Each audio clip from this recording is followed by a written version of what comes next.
ኢትዮጵያ እንግዲህ ከጥንት ጀምሮ የገበሬ ሀገር ናት።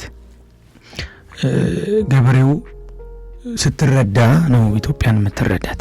ስንመረቅ የት ነው የሚሄደው ሲሉ ያንን ህዝብ የማገልገል ባህሪ ነው ተጎናጽፈው የሚመጡት።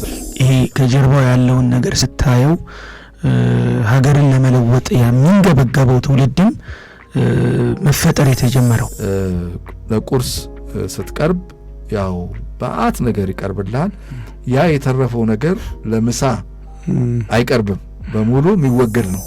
የኢኮኖሚ ድቀቱ ከዛ በጊዜ ሂደት ኢትዮጵያ እየተሸነሸነች ምን እያለች እያጣች ክብሯን እንትኗን እየተገፈፈ ሲሄድ ደግሞ ታያል። የሚያርሱት መሬት አላቸው። ስለዚህ የምግብ ጥያቄ ለብዙዎቹ ጥያቄ አይደለም፣ መሬቷን አምራች አድርገዋታል።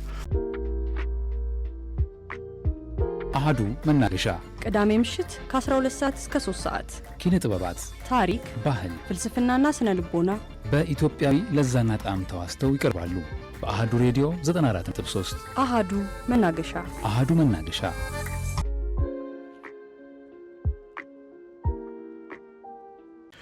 የኢትዮጵያን ድምጽ አሃዱ ሬዲዮ 94.3 አሃዱ መናገሻ እንደቀጠለ ይገኛል። እንግዲህ ከወጣቱ የምህንድስና ባለሙያ ከያሬድ ሙላት ጋር ነው ቆይታ ማድረገው ዛሬ። ያሬድ እንግዲህ የሁለት መጽሐፍት ታላላቅ መጽሐፍት ናቸው። እነዚህ መጽሐፍት ሁለቱ ማቶች የሚልና ህዝብን ስራ የሚል ሌላ መጽሐፍ አለው። ምናልባት 3ኛ 4ኛ 5ኛ ብዙ ማሳተም መጽሐፍ የሚችል አቅም ያለው ነው። እንዳሉት መጽሐፎች እርግጠኛ ነኝ ገና ያልታተሙ፣ ነገር ግን ቆየት ብለሃል ያሬድ እና ሰሞኑንም ደግሞ ጠፋ ብለሃል። የት ነው የጠፋው? ጥብዬ ያው በድጋሜ እንደዚህ በሰላም ስለተገናኘን ደስ ብሎኛል። በእርግጥ አጭር ጊዜ ቢሆንም አሃዱ ጥቤ ካንተ ጋርም በየጊዜው እየተገናኘን በጣም ብዙ ጠቃሚ ጊዜያቶችን በህይወቴ በጣም የሚጠቅሙኝ ጊዜያቶችን አሳልፍ ያለፉትን አመታቶች እና እንግዲህ ያለፈውን 1 ወር 2 ወር አካባቢ ወይ 1 ወር ተኩል ሊሆን ይችላል ትንሽ ስራም የመደራረብ ነገር ነበረ። ያው ጥቤ አንተም እንደምታውቀው አንዳንድ ትልልቅ ሀገራዊ ፕሮጀክቶች ላይም እድል ስላገኘው ሳተፋለሁ። እነሱ በተለይ በየአጽናፋቱ ስለሚገኙ እነሱም ፕሮጀክቶች ለመከታተል ሄዳለው። አገሬን በዛው ያለው ማራለው፣ የሚችለውን ደግሞ አስተዋጽኦ አድርጌ እመጣለሁ። እንደጠቀስከውም ደግሞ ያው ገና ብዙ መስራት ይጠበቅብኛል። ደግሞ እንዳንተ አይነትም ታላላቅ ወንድሞች ስላሉኝ ብዙ ገና እሰራለሁ። ከዛ አንጻርም እግዚአብሔርም ስለሚረዳ ጽሁፍም 1/3ኛ መጽሐፍ ኦልሞስት እቺን 2 ወር ገፋ አድርጌ ያለው እግዚአብሔር ቢፈቅድ እንግዲህ በጥቂት ሳምንታት ወይ በጥቂት ወራት በ1 ወር በ2 ወር ጊዜ ውስጥ የሚታተም ነገር ይኖራል ማለት ነው። እሱንም ፎከስድ ሆኖ ከመስራት አንጻር ጥሩ ጊዜ እያሳለፍኩ ነበር ጥቤ። በጣም ጥሩ። እንግዲህ በጣም የምንጠብቀው ስራ ነው። ከሁለቱ መጽሐፍ ያነበበ ከሁለት አንዱም ያነበበ ሰው ያሬድ ሌላ መጽሐፍ እንዲጽፍና ለማንበብ እንደሚፈልግ ይታወቃልና ያ እንግዲህ ቶሎ ለንባብ እንድታበቃው ነው የምንጠይቅህ። በሌላ መልኩ እንዳንተ አይነት ገና ወጣት የሆነ እንደገና በልማት ላይ በምህንድስና ላይ በገጠሪቱ ኢትዮጵያ ገብቶ ደግሞ መስራት፣ ውሃ ማውጣት፣ በግብርናው ላይ ገበሬው እንዲሳተፍ ማድረግ፣ በኢኮኖሚ ወጣቱ ራሱን እንዲችል ሀገርን እንዲገነባ የማድረግ ስራ ባንተ እድሜ የፊልድ ወጥተህ እዛ ከገበሬው ከእውነተኛው ስራ ጋር እዛ መቆየት ምን ይመስላል? በጣም ብዙ ቦታ ስትጓዝ ስለማይ ነው። ትክክል ጥቤ። በመጀመሪያ ደረጃ እድል ነው የምልህ። ለምንድን ነው ሀገርህን ማወቅ፣ ስለ ሀገርህ ይሄ ጂኑን የሆነው ትውፊቱ፣ ባህሉ፣ እሴቱ ድንቅ የሆነው ህዝባዊ ባህሪ ያለበትን ማህበረሰብ ከሱ ጋር ሂደህ የተወሰኑ ቀናቶች ማሳለፍ፣ ከነሱ አፍ መማር፣ ባህላቸውን መረዳት፣ አርብቶ አደሩን አርሶ አደሩን ማየት በጣም የማይጠገብ አእምሮህን ማንነትህን የሚገነባልህ ኢትዮጵያዊነትን በደምህ በውስጥ የበለጠ የሚያሰርጽ ሂደት ስለሆነ እድል ነው። ምሳሌ መጥቀስ እንችላለን። ታሪክን ዞር ብለን ስናይ ለምሳሌ 1957-58 ጀምሮ ነው እንግዲህ ተማሪዎች በቀዳማዊ አጼ ኃይለ ሥላሴ ዘመነ መንግስት ከዩኒቨርሲቲ እየወጡ የገጠሪቱን የኢትዮጵያ ክፍል ማየት የጀመሩት እና የዛ ጊዜ ስለ ገበሬው የበለጠ ሲቆረቆሩ፣ ኑሮውን ሲረዱ፣ ስለ ሀገር ያ በጣም የሚንገበገበው ትውልድ በጣም ብዙ መልካም ነገር የሰራውም በጣም ደግሞ እስካሁን ትምህርት የሚሆኑ አንዳንድ ነገሮችንም የምንወስድበት ውድቀቶችም የነበሩበት ዘመን ግን ይሄ ከጀርባው ያለውን ነገር ስታየው ሀገርን ለመለወጥ የሚንገበገበው ትውልድም መፈጠር የተጀመረው በጣም አክሰለሬት አድርጎ ነገሮች በተለይ ከ53 ወዲህ ከዛ ደግሞ 57-56 ላይ የተጀመረው የተማሪዎች ጉዞ በየገጠሩ በጣም ትልቅ ተጽዕኖ እንደነበረው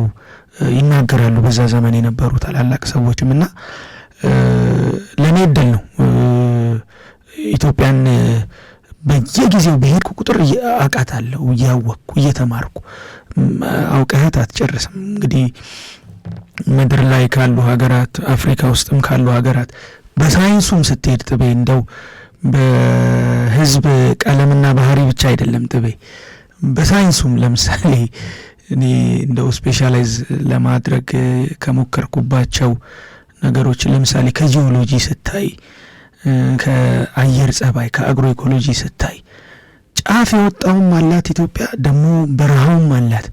በረዶ የሚሰራው ተራራው ጫፍ አላት፣ ታች ደግሞ በጣም ሀሩሩ ሰው የማይኖርበት እሳተ ገሞራውም ሙቀቱም አላት። በጂኦሎጂውም ስታይ እንደዚሁ እና ይሄ ትልቅ ሀገራችን በጣም ሀብታም ናትና ይህንን ሀብት የተፈጥሮውንም የሰው ሰራሹንም ሀብት የምታውቀው የምታገኘው ስትዘዋወር ስታየው ነው። ያንን ስታረግ ደግሞ ትህትናም እየተማርክ ትሄዳለህ።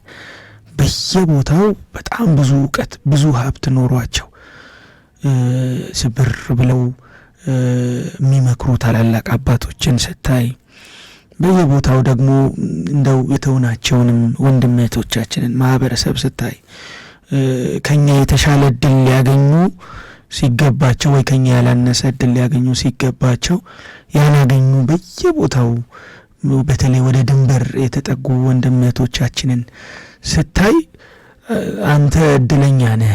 ኢትዮጵያ ስላስተማረች ዩኒቨርሲቲ ምግብ እንደው ይብዛም ይነስም ዜርፎርም ምንም እየተባለ ይቀለዳል። ያችን እየበላ ስላስተማረች ኢትዮጵያ እድለኛ ነህ። ካንተ የማያንስ እድል የነበራቸው ብዙ አሉ ያንን ያጡና ይህንን ስታይ ደግሞ ትህትናን የበለጠ እየተማርክ ትሄዳለህ እና ይሄ ትልቅ እድል ነው በቅድሚያ ብዬ ነው የማስበው። ጥቤ በጣም አመሰግናለሁ ያሬድ። እንግዲህ እንደጠቀስከው ነው የኢትዮጵያ ጉዳይ። ቅድም አድማጭ ቤተሰባችን የኔ ሞክሼ የሆኑት ጥበቡ በቀለ የሚባሉም ደውለው ነበርና ስለ ኢትዮጵያዊነት እንደዚሁ አንስተው ነበርና ዛሬ ደግሞ በሀገራዊ ምክክር ኮሚሽን የማጠቃለያ መርሃ ግብር ነበር፣ ትልቅ መርሃ ግብር ነበር። እዛ ላይ የቀድሞው የኬንያ ፕሬዚደንት ኡሁሩ ኬንያታ ተገኝተው ንግግር አድርገው ነበር። እንግዲህ ኡሁሩ ኬንያታ የመጀመሪያው የኬንያ ፕሬዚደንት የጆሞ ኬንያታ ልጅ ናቸውና በጣም የሚገርመው 2005 ላይ የአፍሪካ ህብረት ሲመሰረት ከአፍሪካ አንድነት ድርጅት ወደ አፍሪካ ህብረት 50 ዓመት ተጉዞ አሁን ወደ የሚጠራበት የአፍሪካ ህብረት ኤዩ አፍሪካን ዩኒየን ስሙ ሲሸጋገር ቃለ መጠይቅ የማድረግ እድል ገጥሞኝ ነበር። መጽሔቱን ለነሱ ለመሪዎቹ የተዘጋጀውን መጽሔት አዘጋጅ ስለነበር ዋና አዘጋጅ ሆኜ ያኔ አገልግዬ ነበርና እሳቸውን ቃለ መጠይቅ የማድረግ እድል ገጥሞኝ ነበር። በጣም የሚገርመው ከእናታቸው ጋር ነበር የመጡት የዛን ጊዜ ማለት ከጆሞ ኬንያታ ባለቤት ጋር ማለት ነው ኡሁሩ ኬንያታ የመጡት እና ምንድነው ያሉት የዛሬ 50 ዓመት 2005 ዓመተ ምህረት ላይ ነው የሚሉት የዛሬ 50 ዓመት ከአባቴና እናቴ ለአፍሪካ አንድነት ድርጅት ሲመሰረት ሲመጡ ይዘውኝ መጥተው ነበር ልጆኜ ገና የ10 ዓመት ልጅ እንደዚህ ሆነው የ9 ዓመት ልጅ ሆነው መጥተው ነበር እና እናቴ ደግሞ በህይወት ኖራ 50ኛው ዓመቱ ላይ ከአፍሪካ አንድነት ድርጅት ወደ አፍሪካ ህብረት ሲሸጋገር እኔ ደግሞ በተራይ እናቴን ይዤ መጣሁ እና ብለው እንደዚህ አይነት በጣም ደስ የሚል ንግግር ተናግረው ነበር። ወደ ኋላ ሄድኩት ለምንድን ነው ዛሬ ከተናገሩት ንግግር አንዱ ስለ አባታቸው ስለ ፕሬዚደንት ጆሞ ኬንያታ በእንግሊዝ ስር በነበረችበት ጊዜ ኬንያ እና ሰንደቅ ዓላማቸው አባታ የኬንያዊው ጆሞ ኬንያታ የሚጠቀሙት ሰንደቅ ዓላማ የኢትዮጵያን ነበረ አረንጓዴ ቢጫ ቀዩን ነበረ የሚጠቀሙት እና የኢትዮጵያዊነት ለአፍሪካ ያበረከተውን የሀገር ስሜት እሴት በጣም በሚገርም ሁኔታ ነበረ ንግግር ያደረጉት። በጣም ደማቅ ነበር። በጣም ይሄ አፍሪካውያን ይሄ እውነተኛ አፍሪካውያን የሚናገሯቸው ቀደምት የነበሩት የእሳቸው አባት እንደነ ኔልሰን ማንዴላ እንደነ ኬነት ካውንዳ እነ ጁሊየስ ኔሬሬን የመሳሰሉ እነ ሳሞራ ማሼልን የመሳሰሉ ቀደምት የአፍሪካ መሪዎች ስለ ኢትዮጵያ የሚመሰክሩትን አይነት ንግግር ነው ያቀረቡትና አሁን ቅድም ከጠቀስከው ኢትዮጵያዊነት ራሱ የለመለመው ታች ሄዶ በአገልጋይነት ስታየው ነው። የአጼ ኃይለ ሥላሴን ዘመን ተማሪዎች በ1950ዎች ውስጥ የነበሩት እንግዲህ ከዩኒቨርሲቲ ፍሪ ሰርቪስ ወይም ነጻ አገልግሎት የሚባል ነበርና ዩኒቨርሲቲ ተማሪዎች ለአንድ ዓመት ገጠሪቷን ኢትዮጵያ ሄደው የነጻ አገልግሎት ይሰጡ ነበር። ያ ብዙ ትርጉም አለው እንደ ሀገር እና ሀገርን እንዲያውቁ እነዛ ልጆች ኢትዮጵያዊነት ምን እንደሆነ የሚያውቁት የዛን ጊዜ ነው። የዩኒቨርሲቲ ተማሪዎች ናቸው። ትልልቅ ፕሮፌሰሮች ናቸው የሚያስተምሯቸው። ምናልባት ደግሞ የዛን ጊዜ ከእንግሊዝም ከአሜሪካም የመጡ ከህንድም ከሌላም ቦታ የመጡ ትልልቅ መምህራን ያስተምሯቸው ነበር። ስለዚህ እነዚህ ልጆች በዚህ በአካዳሚክ በትምህርት ዘርፍ ውስጥ ሰፊ እውቀት አላቸው። ነገር ግን ደግሞ ተመርቀው የት ነው የሚሄዱት የሚለው ህዝባቸው ጋር ነው። ህዝባቸውን እንዲያገለግሉ ነው። ህዝባቸው በምን ሁኔታ ውስጥ ነው ያለው እዚህ ወርደው ማየት ስለነበረባቸው ከህዝባቸው ጋር መኖር ስላለባቸው ከመመረቃቸው በፊት ለአንድ ዓመት ነጻ አገልግሎት ገጠሪቱ ኢትዮጵያ ይሄዱ ነበር እና የዛን ጊዜ ብዙዎቹ ኢትዮጵያን የማወቅ የገበሬውን የከተሞችን ባህሪያት የማወቅ እና ከዛ አንድ ዓመት ሙሉ ሰርቪስ ሲሰጡ አገልግሎት ሲሰጡ ከህዝብ ጋር ይተዋወቃሉ፣ ኑሮውን ያሉ። ከዛ ስንመረቅ የት ነው የሚሄደው ሲሉ ያንን ህዝብ የማገልገል ባህሪ ነው ተጎናጽፈው የሚመጡት እና ኢትዮጵያዊነት አንዱ ማለምለሚያ መንገድ ሆኖ የመጣው እሱ ነበር። ደርግም የእድገት በህብረት የእውቀትና የሥራ ዘመቻ የሚል 1969 ዓመተ ምህረት እሱም እንደዚሁ ጀምሮ ነበር። ወደ 60,000 ተማሪዎችን በልዩ ልዩ የኢትዮጵያ የገጠር ቦታዎች ላይ ሄደው እንዲሰሩ ነፍሷን ይማረውና ፊልማዬ አለሙ የምትባል ገጣሚት ነበረች። በጣም ጎበዝ የሥነ ጽሑፍ ሰው ነበረች፣ ጓደኛዬ ነበረችና እሷ ስትነግረኝ ዘምታ ነበር እና በጣም ይሄ የወጣትነት የትኩስ ኃይል እጅግ በቃ የሚንበለበል ነበረናለች እና የሄደችበት ቦታ እድገት በህብረት የሄደችበት ቦታ ገበያውን ይሄ ገበያውን የጠረግነው አለች። ስንት ዓመት የቆሸሸ ስንት ዓመት የተከማቸ ቆሻሻን እንዴት በሰዓታት ውስጥ ንጹህ እንዳደረግ ነው ትለኛለች። እና ወጣቱን ያውም ወዳልተወለዱበት አካባቢ ነው የሚሄዱት እና እንዲህ አይነት ሄደ ስታገለግል ወጣቶች ይሄ ትኩስ ኃይሉ ነጻ አገልግሎት የሲቪል አገልግሎት እስራኤሎቹ የውትድርና እንኳን ባይሆንም የሲቪል አገልግሎት ሲቪልም የሚሊቴሪም አገልግሎት ቢሰጡና አንደኛ ወጣቶቹ ምን ይሆናሉ ራሳቸውን ለብቻቸው የመቆም የመሄድ የማደር ራስን መኝታን የማንጠፍ ምን ማለት ስራ የመስራት ገና ፎርማል ሰራተኛ ሳትሆን መደበኛው ሳትገባ በኢመደበኛ ጉዳይ ራስን እንድታውቅ ማድረጊያ መንገድ ነው። ከህዝብ ጋር ማህበራዊ ህይወት እንድትመሰረት እንድታውቀው የሚያደርግ ነው። የስራን ባህሪ እንድታውቅ የሚያደርግ ነው። ከዛም ደግሞ ከፍ ሲል አገርህን እንድታውቅ የሚያደርግ ነውና ያንተ ጉዞ በዚህ የተጓዝክ ያያቸው ነገሮች የበለጠ ሀገርህን እንድትወድ ያደረገ ይመስለኛል። አዎ እንትን ምን መሰለህ እንደው መሰረታዊው ነገር እንደ ኢትዮጵያዊ ሆነ ስታስበው ኢትዮጵያ እንግዲህ ከጥንት ጀምሮ የገበሬ ሀገር ናት። ገበሬው ስትረዳ ነው ኢትዮጵያን የምትረዳት። የገበሬውን እጣ ፈንታ ስትወስን ስትቀይር ኑሮውን የሚቀይር የሚያሻሽል ነገር በፖለቲካውም በኢኮኖሚውም በማህበራዊም ጉዳይ ስታረግ ነው ሀገር የሚቀየረው። እንደው አሁን እየገቡኝ ካሉ እየተረዳዋቸው ካሉ እየተማርኳቸው ካሉ መሰረታዊ ነገሮች ውስጥ አንዱ ይሄ ነው። ከድሮም ጀምሮ ምናልባት አሌክስ ራሱ ቢኖር ደግሞ እሱ የበለጠ ከኔም በላይ የሚያቀነቅነው መርህ ነው ማለት ይቻላል። ኢትዮጵያን መረዳት ከፈለክ የኢትዮጵያን እጣ ፈንታ መወሰን ወይም በበጎ ማጎልበት ማቅናት ከፈለክ ገበሬውን ነው። ገበሬውን የት ነው የምታገኘው?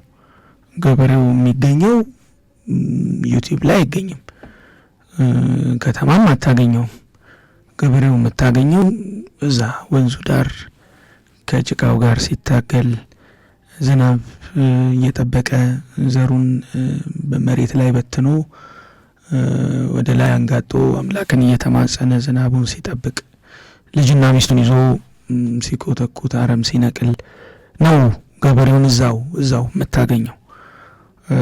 ያንን ያልተረዳ ሰው ኮንቴክስት ይስታል። እንደው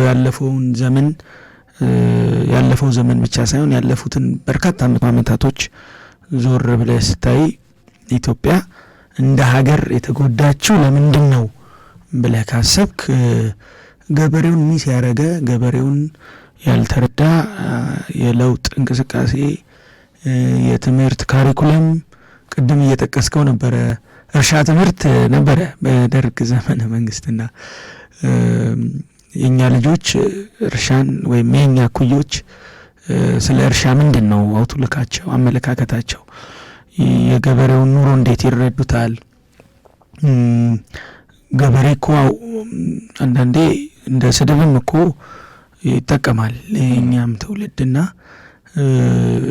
ገበሬውን ማየት ይገባዋል። ፖለቲካውም መንግስትም ልሂቃንም ትውልዱ በኔ ኤጅ ያለውም የኔ ታላላቅም የኔ ታናናሾችም ገበሬውን ካልተረዳ የኢትዮጵያ ሕዝብ ከባድ ነው። ምክንያቱም ያ ነው በቃ መሰረቱ እሱ ስለሆነና ያንን ስለተረዱ ነው የ1950ዎቹ 60ዎቹ ትውልድ የራሱ የሆነ ሊሚቴሽን የትውልዱ ክፍተት እንደው እንዲህ ቢሆን የምንለው የምንማርበት ነገር ቢኖርም እንደዛ አይነት ቆራጥነት መድኃኒት እኮ በኪስ ተይዞ ሚስጥር ላለማውጣት ይዞር ነበረ። የ17 የ18 ዓመት ወጣት ወንድም እህቱን እኮ አሳልፎ ይሰጣል። እንደው ሀገር ይቀድማል ብሎ እንግዲህ በአመለካከቱ ልክ ነው አይደለም ኢንኮቴሽን አድርገነው ይህን ያህል የጨከነ ትውልድ ነበር። በተረዳው ፖለቲካ ሊቃኝ ሊስተካከል ይገባው ነበር። አዎ በዛ ወቅት የነበሩ ታላላቆቻችን ይጠቅሱታል፣ እኛም እንማራለን። ግን ይህን ያህል ቆራጥነት ከየት ነው የመጣው ካልክ ያ ነው። ግን ደግሞ በጣም እጅግ እንደው የሚቆረቁረው የሚገርመው ደግሞ መሰረቱ ይሄ የሆነ ትውልድ መሰረቱ ይሄ የሆነ የለውጥ ፍላጎት ደግሞ ሂዶ ሶሻሊዝም ይዞ መጣ። የሰራተኛ መደብ ብሎ ደግሞ መጣ። ይሄ ገበሬውን ለገበሬው አንተም በተደጋጋሚ ሁሌ የምትጠቅሰው አለ መሬት ላራሹ በሚለው በዛ አዋጅ የካቲት 1967 ላይ መሬት ሰጠ። ግን የጎላ ለውጥ ሊያመጣ አልቻለም። እንዲሁም ከዛ በኋላ የድርቁ ወቅት ከዛ በፊት ታይቶ በማይታወቅ መንገድ 77 ላይ ተከሰተ። የመጣው ርዕዮተ ዓለም በዛ ወቅት የነበረው ትውልድም የፖለቲካ ኃይልም የመጣው የሚሊተሪ ኃይልም ደግሞ ሂዶ የሚያመጣው ርዕዮተ ዓለም ሂዶ የሚያመጣው የፖለቲካ እንትን ፊት የማያደርግ ኮንቴክስት ውስጥ የማይገባ የተነሳበትን የሚዘነጋ ሆኖ ከዛ ደግሞ ደም መፋሰሱ የኢኮኖሚ ድቀቱ ከዛ በጊዜ ሂደት ኢትዮጵያ እየተሸነሸነች ምን እያለች እያጣች ክብሯን እንትኗን እየተገፈፈ ሲሄድ ደግሞ ታያለና መነሻው ገበሬው ነው እና ትውልዳችንም ዘንድሮ አሁን ያለው ትውልድም በትምህርትም በመጽሐፍቶቻችን በካሪኩለሞቻችን በተለይ ደግሞ ቀረብ ብሎ በማየት እኔ አንድ አጋጣሚ የራሴን ልንገርህ ጥቤ መጀመሪያ ስራ የጀመርኩባቸው ጥቂት አመታቶች ላይ ወደ አንድ ትልቅ ወንዝ ወዳለበት አንድ የኢትዮጵያ የደቡብ ክፍል ሄድኩ። እንግዲህ የኢትዮጵያ የደቡብ ክፍል በወንዞች በዝናብ በዛፍ የሚታወቅ ነው። እንግዲህ ሄድኩ ግን ቆላማ አካባቢ ነው፣ ረባዳማ ሸለቋማ አካባቢ ነው። ግን ትልቅ ወንዝ አለ አመቱን ሙሉ የሚፈስ በቅርቡ ትንሽ ኪሎ ሜትር 3-4 ኪሎ ሜትር ራቅ ብለ ደግሞ ሌላ ከዚህኛው የሚበልጥ ሌላ ትልቅ ወንዝ አለ 3-4 ኪሎ ሜትር። ይሄኛው ወንዝ ምለ ደግሞ ወረዳውን ታኮ የሚያልፍ ወንዝ ነው። እንግዲህ ያንን ለማጥናት በመስኖ ለማልማት ቡድን ጋር ከሄደ ቡድን መሀል አንድ ጁኒየር መሐንዲስ ሆኜ የመጀመሪያ የዳሰሳ ጥናት ለመስራት ነው የሄድኩት። ገባን። እንግዲህ ስንገባ ህፃናቱ በዛ አካባቢ ያሉ በመንደሩ ያሉ በርካታ ህፃናቶች የአይናቸው ከለር ለየት ያለ ነው። ደብዘዝ ያለ ፌድ ያደረገ ቡኒ አይነት ነገር ነው። ከእምበርታቸው በላይ ያለው የሆዳቸው ክፍል ደግሞ አበጣ ያለ ነው። አብዛኞቹ ያው ታላላቅ ሰዎችም ስለነበሩ ምንድነው ብለን ስናጠያይቅ ስናጠና የምግብ እጥረት ነው። እንዲህ አይነት ትልቅ ሀብት ያለው አካባቢ ሰፊ መሬት ነው ያለው። ቆላ አካባቢ ስለሆነ ከብት ለማደለብ በጣም ምቹ ነው። ንብ ለመስራት በጣም አካባቢ ወደ ገነት ልትቀይረው የምችለው ነው። ችግር እንግዲህ ሌላ ቦታ ላይ ውሃ ነው፣ እዚህ ጋር ደግሞ ታላላቅ 2 ወንዞች አሉ። ግን ልጆች እንደዚህ እንትን ይላሉ። ያ ነገር ልብህን ይነካል። ማለት የተማርከው ከነሱ ግብር ተሰብስቦ መስኖ መሐንዲስ ተብለህ ስትማር የውሃ መሐንዲስ ተብለህ ስትማር ለምን እንደተማርክ እንደው ትንሽም ውስጥህን ይሰረስረዋል፣ ልብህን ይነካዋልና እንዲህ አይነት ኤክስፖዠሮች ወይም ለእንደዚህ አይነት ትውልዱን ተጋላጭ ማድረግ ነው ቁጥር በተለይ ደግሞ ኮሌጆችና ዩኒቨርሲቲዎች ቢቻል ቅድም እንዳልከው ይሄ ከፍተኛ ትምህርት ምንለው ሰከንደሪ ወይም ሁለተኛ ትምህርት ደረጃ ትምህርት ላይ 11 እና 12ኛ ክፍል ላይ አጭር ሳምንታት ሊሆን ይችላል። እነዚህ አይነት ልጆቻችንን ለዚህ ተጋላጭ ባረግናቸው ቁጥር ነገ ኢትዮጵያ ገበሬውን የምታከብር የምትረዳ ያ ገበሬ ደግሞ መልሶ ሀገርን የተሸከመው እሱ ስለነበረ ከጥንት እስከ ዛሬ ሀገር እንደ ሀገር አቅም እየፈጠረች ትሄዳለች። በዚህ ታሪክ ውስጥ በተወሰነ መልኩ እኔም አለው የደርግ ዘመን የመጨረሻው የሃይ ስኩል ተማሪ ስለነበርኩ ለ4 ወር ያህል መሰረተ ትምህርት የሚባል ነበር የምናስተምረው። ሀሁ ፊደልን ላልተማሩ የተማረ ያስተምር ያልተማረ ይማር የሚል መርሃ ግብር ነበር። መሀይምነት የጨለማ ጉዞ ነው የሚልም ስለነበረ የዛን ጊዜ እናስተምር ነበር የሃይ ስኩል ተማሪዎች ወይም የሁለተኛ ደረጃ ተማሪዎች በነበርንበት ጊዜ ያ ከህዝብ ጋር ያገናኝ ነበር። ለተወሰኑ ወራት ነው እንዳልከው። ቀደም ብሎ ደግሞ የነበሩት በአፄ ኃይለ ሥላሴ ዘመንና 1 አመት ነው። አሁንም እንደ እስራኤል አይነቶቹ ደግሞ ለአመታት ወጣቶቻቸው ከ2 አመት ላላነሰ ጊዜ ነጻ አገልግሎት ይሰጣሉ። በጣም ተምረው ነው እነሱ ደግሞ የሚወጡት። ሀገር የምትባል ነገር ውስጣቸው በእጅጉ አዳብረው ይወጣሉና በዚህ በወታደራዊው ሚሊቴሪም እንደዚሁ ነው የሚያጠኑትና ባለፈው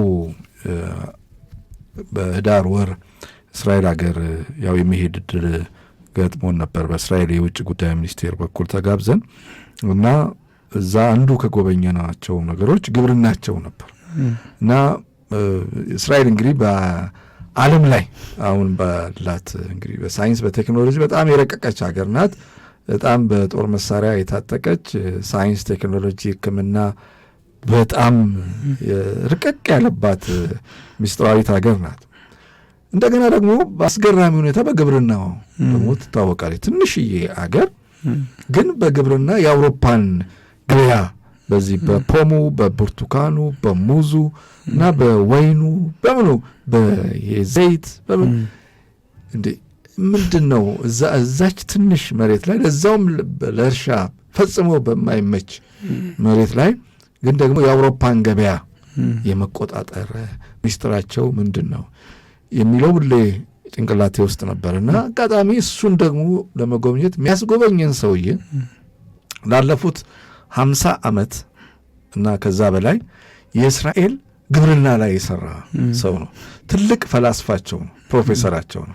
ዛሬ እስራኤል ላለችበት የግብርና መስክ በየጊዜው እንዲያድግ ያደረገ አሁን ድሪፕል ኢሪጌሽን ወይም ደግሞ የጠብታ መስኖ የሚባለው ድሮ የምናውቀውና አሁን እስራኤል የምትጠቀምበት በጣም የተለያየ ነው።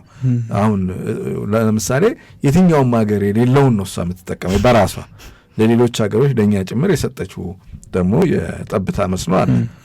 ግን በየጊዜው እያሳደገች አሁን የደረሰችበት ሌላ ምዕራፍ አለ እና እንደዛም ሆኖ ምን አለን ሲነግረን ያ የግብርና ሊቃቸው ፕሮፌሰራቸው ወጣቱ የእስራኤል ወጣት ጥያቄ እየጠየቀን ነው። ለምንድን ነው እኛ ዓለም ወደ ኤአይ ተቀይረዋል፣ ለዚህም ደግሞ እስራኤል ትልቁ ሚና እየተጫወተች ነው፣ ለምንድን ነው ግብርና ላይ ሙጭጭ የምንለው የሚል የወጣቶች ጥያቄ አስቸገረ። ለምንድን ነው ግብርናው ላይ? በኋላ ምን አደረግን አለ። ስለዚህ ጥያቄያቸውን ተቀበልንና ኤአይ ላይ ነው ጥያቄያቸው።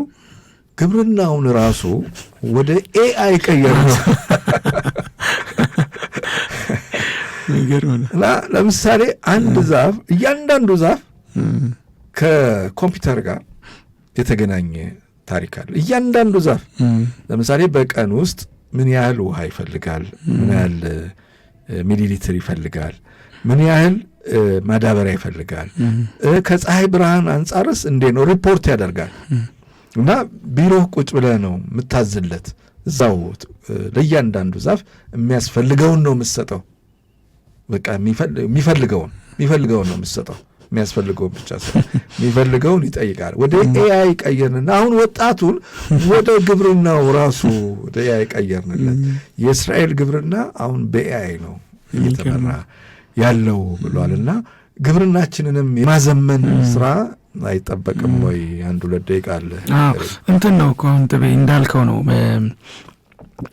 ቅድምም የተወሰነ ጠቅሼዋለሁ። ግብርና የሰው ልጅ እንግዲህ ዘምኗል። ገና ሲሰለጥን በወንዝ ዳር ሲከማች መንግስት ሲፈጥር ህገ መንግስት ምናምን ህግ ሲያወጣ ጀምሮ ዋና መሰረቱ ምንድን ነው? ማረስ፣ ከወንዙ ዳር የሚያርሰውን በደህንነት መብላት፣ አለመነጠቅ መሰረቱ ግብርናው ነው፣ ምግቡ ነው። አሁን ደግሞ ቅድም እንደጠቀስከው እስራኤልም ዘምኖ ጨረቃ ላይ ይሄድን ምን እያልን በዚህም ዘመን ሰው ልጅ ከግብርናው ፈቀቅ ሊል አይችልም። አሁን አንዳንድ ነገሮች አሉ። ለምሳሌ ወደፊት ሰው በክኒን ምናምን ይኖራል፣ የሚሆን ነገር አይደለም። ማለት የሰው ፊዚዮሎጂካል ሜካፑ፣ የአወቃቀሩ፣ አፈጣጠሩ ምኑ ምግብ ላይ ይሄ በአፍ የሚገባ ሆድ ውስጥ ፕሮሰስ ለሚደረግ ነጣፊያ ነጉበት ምናምን እኮ ከመፍጨት ከምናምን በላይ ማናቀሩ ወደ መቶዎች የሚቆጠር ጥቅም እኮ አላቸው። እያንዳንዱ ኦርጋን መብላት ምናምን እሱን ማድቀቅ መፍጨት ምናምን ብቻ አይደለም። ሰው ሆኖ ቆሞ እንዲሄድ የእግዚአብሔር አፈጣጠር ይሄ ምግብ ላይ እንትን አድርጎታል። እና ቅድሚያ የፈለገ ቴክኖሎጂ ላይ ብትደርስ፣ የፈለገ እውቀት ላይ ስልጣኔ ላይ ብትደርስ፣ ይሄ መሰረቱ ላይ መሰረት መጣል አለበት። እኛ እሱን ምስላረግን የተናጋብን ዘለን ለሌላው ቅድሚያ የመስጠት አውሮፓውያኖቹ እንደዛ አይደሉም። እንግሊዞቹን ስታያቸው ቅድሚያ እንትን አደረጉ፣ ግብርናቸው ላይ ነው ትኩረት የሰጡት።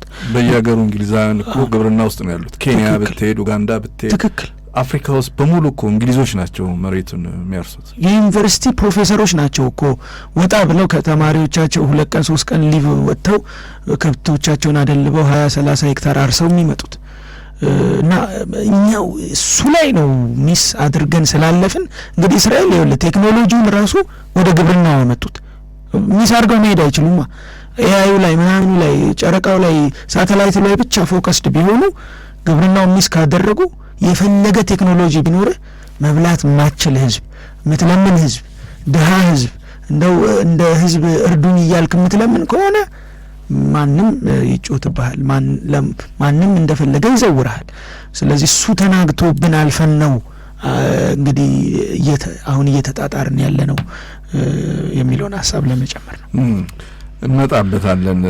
ያሬድ ሙላት በጣም ጥሩ ሀሳብ ነው። ከአንድ ሰዓቱ ወጃ በኋላ እንመጣበት። ትንሿ አገር እስራኤል ማዕዳቸው በጣም ብዙ ሰፊ ነው። ትልቁ አገር ቻይናም ማዕዱ በጣም ሰፊ ነው። ብዙ አማራጭ ምግብ በምሳ በቁርስ በእራት ላይ ይገኛል እና እንዲህ አይነት ትልቁም ትንሹም የሆነበት ምክንያት እንዳልከው ግብርና ላይ መስራት ነውና የሱን ሚስጥር ትንሽ ፈታ አድርገን እናወራለን። ያ እንዳለ ሆኖ ደግሞ እንደ ቻይና አይነቶቹ ደግሞ 1.4 ቢሊዮን ህዝብ እስራኤሎቹ ተደምረው 10 ሚሊዮን ናቸው። ተደምረው በጣም ጥቂት ህዝብ ነው፣ ብዙ አይደለም። እንግዲህ ብዙ ህዝብ አልቆባቸዋል፣ ግን 10 ሚሊዮን ተደምረው እስከ 10 ሚሊዮን ይገመታል። ቻይና ደግሞ አለ 1.4 ቢሊዮን ህዝብ፣ የእስራኤልን ስንትና ስንት እጥፍ ማለት ነው። እና ማዕዱ እዚች ትንሿ አገር ላይም ሞልቶ ተትረፍርፏል። በጣም በሚገርም ሁኔታ ለቁርስ ስትቀርብ ያው በአት ነገር ይቀርብልሃል። ያ የተረፈው ነገር ለምሳ አይቀርብም፣ በሙሉ የሚወገድ ነው። ለምሳ የቀረበው ማአት ነገር ነው። ለምሳ ቀርቦ የተረፈው ነገር ለራት አይሆንም፣ ይወገዳል። እንዲህ እያለ ይቀጥላል። ቻይናም እንደዛ ነው። ቻይናንም በደንብ ስለምታውቃትና እንዲህ ምርትን አትረፍርፈዋል እና ማዕዳቸውን ሙሉ አድርገዋል።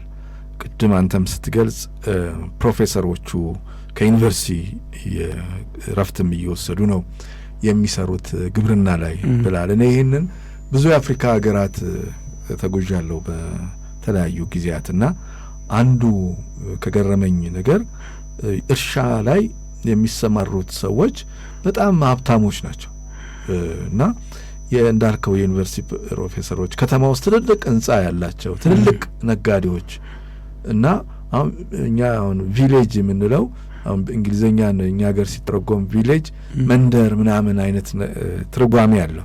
አሁን አፍሪካ አገራት ግን ቪሌጅ እሱ አይደለም።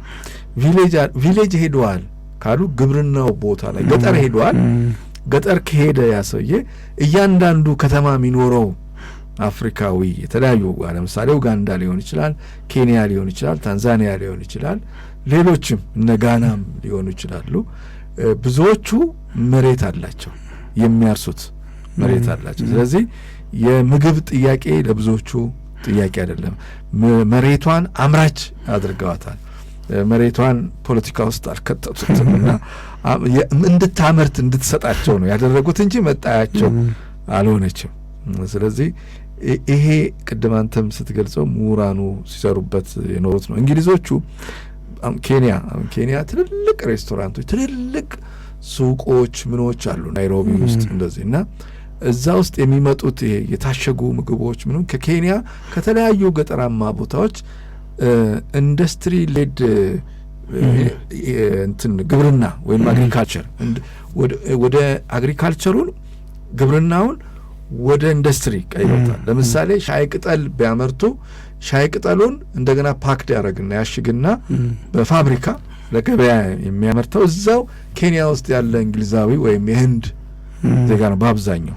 እና እንግሊዞቹ ዛሬም ግብርና ላይ በሳይንስ በቴክኖሎጂ በትምህርት በምንም ቢራቀቁ ዓለም ላይ አሜሪካን ብትሄድ 10% ነው እንደዚህ በግብርና የሚተዳደር ይሁን እንጂ እጅግ በጣም ብዙ ምርት ያመርታልና ከዚህ አንጻር አምራችነት ይሄ ፕሮዳክቲቪቲ የሚባለውን ለማምጣት ማዕዱን ለማትረፍረፍ የምግብ ጥያቄ ለአንዴና ለመጨረሻ ጊዜ እንዳይኖር አሁን ወደዛ እየተኬደ ነው። በእርግጥ ብዙ ነገሮች ስንዴ ለምሳሌ መግባት አቆመዋል በእርዳታ መልክ። ድሮ የተቀቀለ ስንዴ ነበረ የሚገባው ካናዳ ብቻ ዝናቡ አይቋረጥ እያልን ነበር። ዛሬ ከዛም ቀርቷል። እዚህ ማምረት ተጀምሯል።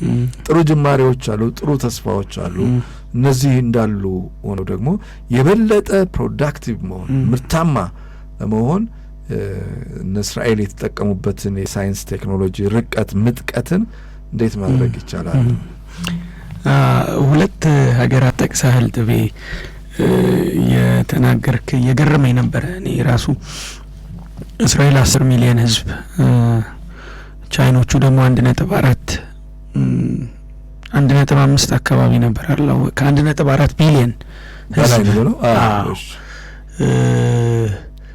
እንግዲህ ሁለቱም የምግብን ነገር ከጣጣውን ከጨረሱ ሰንበት ብለዋል። ምናልባት እስራኤሎቹ ከዛ ቀደም ከቻይኖቹም ቀደም ብለው ባለፈውም የቻይና ልምድ የተወሰነ ያካፈልኩበት ጊዜ ላይም ጠቅሼው ነበረ። የመጨረሻ ፕሮግራማቸው እንግዲህ ይህን ያህል ህዝብ ይዘው ከእስራኤሎቹ ጋር እያነጻጸር ካንተም እንዳልከው ይህን ያህል ህዝብ ይዘው በተለይ የመጨረሻ ፕሮግራሙ ሊቪንግ ኖ ዋን ቢሃይንድ የሚል ፕሮግራም ነድፈው ማንንም ጥለን አናልፍም፣ የትኛውንም ድሃ ማለት ነው ለእያንዳንዱ ማንንም ሊቪንግ ኖ ዋን ቢሃይንድ በሚል በተለይ ከ2012 ጀምሮ በተገበሩት የመጨረሻው የድህነት ቅነሳ ፕሮግራማቸው የመጨረሻውን ቻይናዊ ድሃ 2020 ላይ ከድህነት አወጡ። ይህንን ሲያደርጉ ለእያንዳንዱ ድሃ ቻይናዊ አንድ መታወቂያ ሰጥተዋል። እንዲህ በጅምላ በገደምዳሜ ምናምን አይደለም የሰሩት እና ከ2013 ጀምሮ በየአመቱ ከ10 ሚሊዮን ያላነሰ ህዝብ ከድህነት ይወጣ ነበር። በየአመቱ አንድ እስራኤልን የሚያክል ሀገር የሚያክል ህዝብ በልቶ ማደር ፕሮግራሞቻቸው ስለ ምግብ ማንም እንዳይጨነቅ፣ ስለ ልብስ ማንም እንዳይጨነቅ፣ ስለ ሼልተር ማንም እንዳይጨነቅ የሚል እና ደግሞ ትምህርትንና ጤናን ደግሞ ማቅረብ በተቻለ አቅም ብለው ነድፈው በዚህ ነው የተንቀሳቀሱት። በየአመቱ የአንድ ሀገርን ህዝብ ከድህነት ያወጡ ነበር። በጣም ዴዲኬትድ ሆነው ከላይ ከሀገር ከሚመራው መሪ ጀምሮ እስከ ታች በየመንደሮች ውስጥ እስከሚያገለግለው ካድሬና የአስተዳዳሪ ከፍተኛ የሆነ ንቅናቄ ከ3 ሚሊዮን ያላነሰ የመንግስት ሰራተኛ የተሳተፈበት ነው። ግን ፋይናሊ ውጤታማ ሆኑና ቅድሚያ ይሄ የምግብን ነገር ሴኪዩር ማድረግ ኢትዮጵያ እንደ ሀገር የነቁ ልሂቃኖች ነበሩን። በጣም የሚገርሙ ነገሮች እኮ ነበሩ።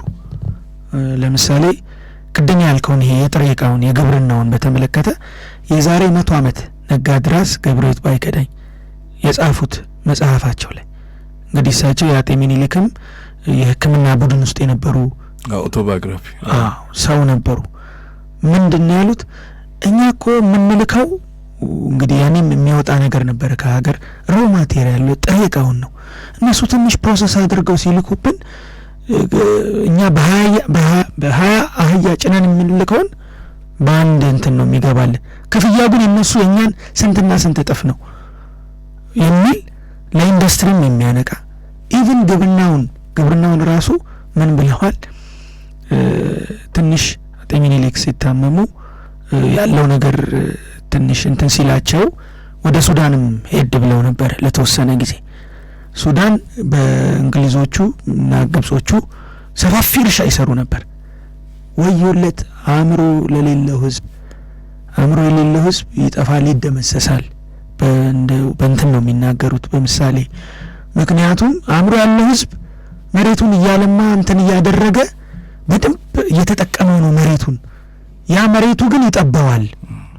ሲጠባው ደግሞ መግፋቱ መምጣቱ እና ይሄ አእምሮ የሌለውን መደምሰሱ አይቀርም የሚል ሁሉ ምሳሌ ተጠቅመው ስለ እርሻ ሁሉ የመጀመሪያ የኢትዮጵያ ካቢኔ ሲዋቀር የ1900 ላይ በጣም የሚገርም ታሪካዊ ሰነድም አግኝቼ ለማየት እድል አግኝቼ ነበረ። ከተቋቋሙት 9 ሚኒስቴሮች መካከል አንዱ የግብርናና የኢንዱስትሪ ሚኒስቴር ነው። የግብርናና የኢንዱስትሪ ቅንጅቱ ራሱ ይገርማል። በጣም የሚገርም ወደ 16-17 አዋጆች ተሰጥተውታል። ልክ አሁን እንደሚደረገው በአዋጅ በፕሮክላሜሽን እንደሚጸድቀው ማንዴት ተሰጥቷቸዋል ሚኒስትሮቹ ጠቅላላ። ለግብርናና ለኢንዱስትሪ ሚኒስቴርም ተሰጥቶታል። ከነሱ ውስጥ ከ16ቱ ከተሰጡት ስራዎች ውስጥ 13ኛው ቁጥር ምን እንደሚል ታውቃለህ? ይህ ሚኒስቴር ከታላላቅ የግብርና መሐንዲሶችን በማማከር ታላላቅ የግብርና ፕሮጀክቶችን ይነድፋል፣ ይተገብራል ይላል። ያው በዘመኑ ቋንቋ ማለት ነው። መሐንዲሶችን ነው የሚለው ኢንጂነርስ ብሎ አግሪካልቸራል ኢንጂነርስ እና ትልልቅ የግብርና ፕሮጀክቶች መስኖ፣ ግድቡ፣ ውሃውን መጥለፉ ማለት ነው። እንግዲህ ይሄ 1900 ላይ ነው። እኔ እንደው ከየት ነው የመጣው? ማን ነው ይህንን ሀሳብ በዛ ወቅት የነበሩ መሪ ላይም የነበሩ ሚኒስቴሮች ላይም ይህንን ሀሳብ የከተተው? ራሳቸው በምን አይነት ንቃት ውስጥም ስለነበሩ ነው። ይገርመዋል አርቲክሎቹ የክፉ ቀን ረሃብና ድርቅንም ስላዩ በቅርብ ርቀት አጤ ሚኒሊክም በዛ ወቅት ብዙ ነገር የሰሩ መሪ ስለነበሩ በድርቅና በረሃብ ወቅት ለገበሬው ግብር ይቀነስለታል፣ ብዙ ካረሰውና ብዙ ካመረተው ላይ ተጨማሪ ይጣላል፣ ይሄ ሚኒስቴር ለገበሬው ጠበቃም ነው ይሏል እዛ ማንዴቱ ላይ። እንዲህ አይነት ነገሮች ነበሩ። ግን እንደው ጭል ብለው ይታዩና ለ1 አመት ለ2 አመት ጥፍት ክሰም ይላል እዛው ምንም እንዳልነበረ ትሬስ ሁሉ እስከማይደረግ ወደ ኋላ ተሂዶ በታሪክ መዝገብ እንደው ይሄንን አሁን ሰነድ ብዙ ቦታ ላይ አታገኘው፣ ጥቂት ቦታ ላይ ነው። እኔ ሌትሊ ነው ይሄንን ሁሉ እያገኘው ያለውትና እነዚህ ወቅቶች ራሱ ሄደው ክስም ጥፍት ይላሉ። ግብርናው እዛው ይደቃል፣ ይዳሽቃል እና መመለስ አለብን። ያንን አሁን አውሮፓውያኖቹ ቅድም ጠቅሻለሁ፣ እንግሊዝ፣ አውሮፓ ምሁራኖች ከሳይንስ ዘመን ከሚባለው ከ15ኛው ከ16ኛው መቶ ክፍለ ዘመን በኋላ ዘመነ አብሮት የሚሉት ነበረ። 17ኛውና 18ኛው መቶ ክፍለ ዘመን የመገለጥ ዘመን ብለው የሚናገሩ ኢንላይትመንት።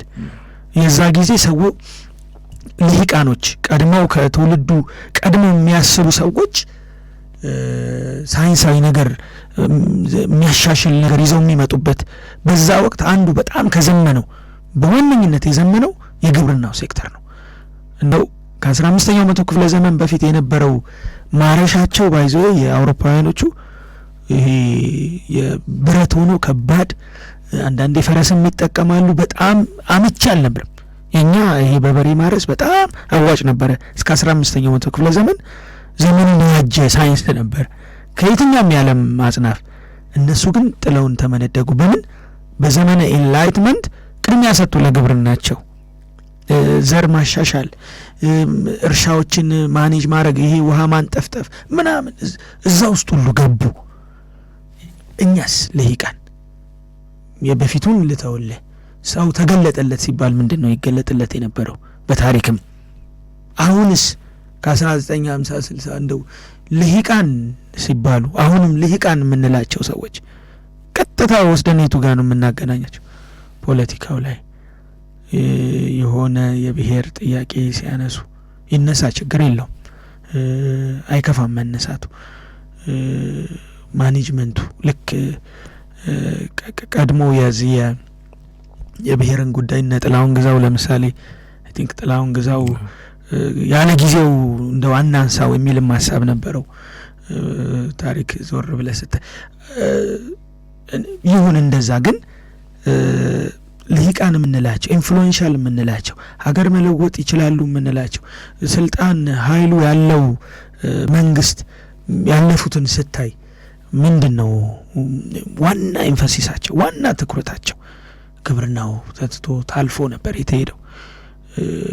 ለምን?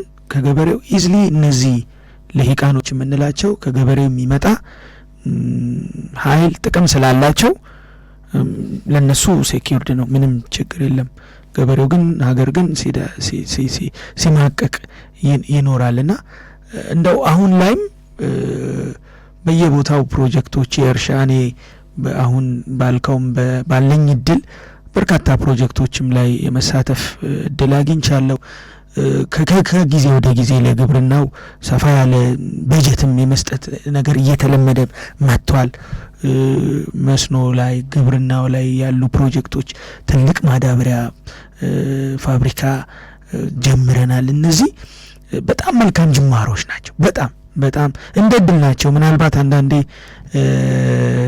እጅ ውስጥ ያለ ወርቅ እንደሚባለው ሆኖብን እንዳይሆንና እነዚህ ጅምሮች እነዚህ በጣም ያቆጠቆጡ መልካም ነገሮች ደግሞ በጣም መጠናከር አለባቸው። የኢትዮጵያን እድገት የማይፈልጉ ኃይላት ታሪካዊ ጠላቶች የሚባሉት እነሱ አተኩረው የሚሰሩበት ነገር በዋነኝነት በምግብ ራስን እንዳንችል ነው። ሁሉንም ሴክተር የኢትዮጵያንም ኢኮኖሚ እንደው የማሽመድመድ ነገር ፍላጎታቸው ቢሆንም በጣም አተኩረው የሚሰሩበት ከሁሉም ሴክተር ይልቅ ግብርናው መስኖ ላይ ነው። ለምን መሰለ? በሌላው የትም ብትደርስ በምግብ ራስን እስካልቻልክ ድረስ እዛ ግብርናው ሴክተር ላይ ያለው ወጣትም ወደ ከተማ አይመጣልህም። ለሌላ ነገር ኢዝሊ እንትን ይልብሃል፣ ይወሰድብሃል። በጣም ብዙ መሰረቱ እሱ ነው እና ይህንን እነዚህ አሁን የጀመርናቸው መልካም ጅማሮች ደግሞ በጣም ማጠናከር ያስፈልጋል። ገና እንጭጭ ገና ጅማሬ ስለሆኑ እነዚህን ማጠናከር ያስፈልጋል። በጣም ጥሩ ያሬድ ሙላትን ነበረ። ውድ ያሉ ቤተሰቦች ስትከታተሉ የነበራችሁት አንዳንዶች እንደሚሉት አፍሪካን ወዳጆቻችን ገንዘብ ለማግኘት የሆነ ጥሪት ለማግኘት ከከተማ ወደ ገጠር ነው የምንሄደው ይላሉና ገጠር ነው ገንዘቡ ያለው ሀብቱ ያለው ለምን ግብርናው ላይ ስለሚሰሩ። እኛ ጋር ደግሞ ለረጅም ዘመናት ተግላቢጦሹ ሆኗል። ወደ ከተማ ፍልሰት ይታያልና እስኪ እንደዚህ አይነት ጉዳዮችንም እናነሳለን። ማለት አገር በዚህ መልኩ ነው ማደግ ያለባት። አሁን ቅድም የገለጽከው የማዳበሪያ ፋብሪካው ከፈት እንደዚሁም ደግሞ ከዚህ የግብርና መሳሪያዎች የትራክተሩ አሁን ዘመናዊ ሞተር በአንድ ሰው እጅ እየተገፋ መሄድ ከበሬም እንደዚህ የሚወጣበት ቴክኖሎጂዎችን በጣም ብዙ ቴክኖሎጂዎች አሉ። እነሱም እየገቡ ነው ያሉት እና ከዛ ውጪ በግብርና ስራ ለሚተዳደሩ ደግሞ የባንክ ብድርና ሌሎች ድጋፎችን የመስጠት እንደዚሁ እኛ ጋር አሁን ማስታወቂያ ይመጣል። የንግድ ባንክ ራሱ ማስታወቂያ አንዱ ብድር ካለ ኮላተራል በርሻ የመስጠትና ይሄ ደግሞ ትልቁ አንዱ ለውጥ ነው። ግብርናን የሚያዘምን የሚያሳድግና በግብርና ላይ በግብርና እንድንዘምንና እንድንሄድ ከሚያደርጉ ነገሮች አንዱ ወደዛ ሀሳቡ ላላቸው ወደዛ ለሚሳቡ ሰዎች ድጋፍ በጣም ሰፊ ድጋፍ በማድረግና ቁጥጥርን በማድረግ ድጋፍ ብቻውን አይሆንም። ደግሞ የስኬታማ እንዲሆን ቁጥጥር ይፈልጋል እና እንደገና ደግሞ የሴኩሪቲ ጉዳይ የደህንነት በየትኛውም የኢትዮጵያ የገጠራማ አካባቢ ሄዶ በግብርና ላይ ኢንቨስት የሚያደርግ የሚሰራ ሰው ካለምንም ረብሻና ካለምንም ችግር ያመረተውን ነገር ወደ ገበያ የሚያመጣበት ደግሞ ሌላ ሩት ወይንም ቼን ያስፈልጋል እና ሰንሰለት ያስፈልጋል። እሱ ላይ በጣም መስራት ይፈልጋልና አጠቃላይ እንደ መደምደሚያ ምን ትላለህ? አሁን መጨረሻ ላይ የጠቀስከው ሰዓትም ስለሌለን በተለይ በግል ዘርፉ በኩል ሆነው ወደ ግብርና መግባት የሚፈልጉ ብዙ ጥቅም ለሀገር አንደኛ አጠቃላይ ግብርናውን ማዘመን ግብርናው ላይ የጎላ ለውጥ እንዲታይ ከማድረግ አንጻር፣ ሁለተኛ በአካባቢያቸው በዙሪያቸውም ያለውን የአነስተኛ ይዞታ ገበሬ የምንለውን እሱንም ከማበረታታት ቴክኖሎጂ ከማሳየት ከመደገፍ አንጻር ትልቅ ጥቅም አላቸው እና አሁን የእውነት ለመናገር አዌርነሱ አለ፣ ጥሩ ነው። ይሄ የግንዛቤ እየጨመረ ነው። ግብርናው ላይ ለመስራት ያሉ በንግዱ በምኑ የተሳካላቸው የተለያየ ሴክተር ላይ ያሉ ሰዎች እንደ ቡድንም አክሲዮን እየሰሩ ምናምን የመስራት ፍላጎት አለ። ምቹ ሁኔታ ግን ገና ለመፍጠር ትንሽ ትግል ያስፈልጋል። ከሌላው ከምንም በፊት ቅድሚያና ትኩረት መሰጠት አለበት። እኔ እንደ 15 ዓመት በዚህ ዙሪያ ስሰራ ቆይቻለሁ። ብዙ አይደለም 15፣ ግን በዚች በጥቂት ጊዜ ባየሁት በተለይ እንደዚህ መስራት የሚፈልጉ ሰዎች ላይ አክሲዮኖች ላይ ቡድኖች ላይ ያለው ጫና እጅግ ከባድ ነው። መሬት ከማግኘት ጀምሮ ከዛ በኋላ ቢሮክራሲው መሬቱን ለማስተዳደር መሬቱን ሴኪዩር አድርጎ ለማረስ ለመስራት አቅም ለማግኘት የግብርና መሳሪያዎችን ለማስገባት ማአት ተግዳሮት ነው ያለባቸው። አንዳንድ ጊዜ መሰረት ጥለው የነበሩና እርሻው ላይ ጥሩ ፕሮግረስ አድርገው በእንደዚህ አይነት ቻሌንጆች ጭራሽ ወደ ኋላ የማፈግፈግ ነገር ራሱ የተፈጠረባቸው ትልልቅ ድርጅቶችም ባለቤቶችም ቡድኖችም አሉና በተለያየ ደረጃ ላይ ያለን የፌዴራል መንግስት ተቋማት መንግስትም በክልል መንግስትም ያሉ ሰዎች እዚህ ላይ ከፍተኛ ትኩረት መሰጠት አለበት። የብድር ሁኔታ በጣም መመቻቸት አለበት። ኦልሞስት ቆሟል እኮ ያለፉትን አመታቶች። ያው ከዛ በፊት አንዳንድ ተግዳሮቶች ስለነበሩ ነው። በተለይ 2003 4 5 ላይ የወጡ የነበሩ የብድር ነገሮች ያው በብዙ መንገድ ተጎድተዋል፣ ሀገር ተጎድቷል። ግን በፍጥነት አገግሞ ወደ መስመር ገብቶ ለእንደነዚህ አይነት ሰዎች መድረስ አለበት።